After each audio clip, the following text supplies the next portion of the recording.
السلام علیکم ورحمت الله وبرکاتو. دوستانو نن ختم چې کوم دی د هغه کسانو دپاره دی چې چا اولاد نه وي. اولاد د الله رب العزت ډېر لوی نعمت دی.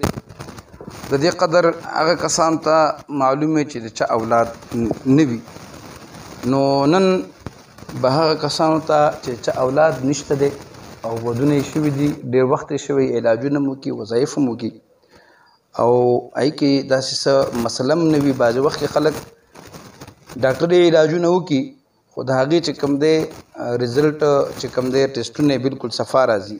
نو د هغوی دپاره نننی ختم چې کوم دی دا ډېر ضروري دی اورېدل. لاول طریقه کار دا دی چې کومې زنانو بیماري نه بندېږي او هر میاشت لکه د هغوی حمل بس ودرېږي نه او حمل نه ټهراویږي، نو لاوله طریقه خو دا ده چې د هر مز نه بعد به دا زنانه یا مصورو دا د سل ځل وایي. انشاءالله العزیز د دې سره به الله رب العزت دله شفا ورکړي او الله به له اولاد ورکړي. دویمه طریقه کار دا دی که بعضې وخت کې د سړي د واده د انسان د واده ډېر ټایم وشي او هغه چې کوم دی د هغه د حمل څه اثار د بچو د اولاد څه اثار نه معلومیږي، نو طریقه دا دی چې دغه زنانه به چې کوم دی سحر او ماښام دا عمل به کوي. انشاءالله العزیز الله رب العزت به وله لازمي به وله الله اولاد ورکوي او دا چې کوم دی ډېر زیات موږ خلکو ته دا ښودلي دي او الله رب العزت وله اولاد ورکړی دی. طریقې کار دا دی چې اول او آخره کې به تی یولس ځل درود شریف وایي. کوم درود شریف و؟ د مونځ والا درود شریف.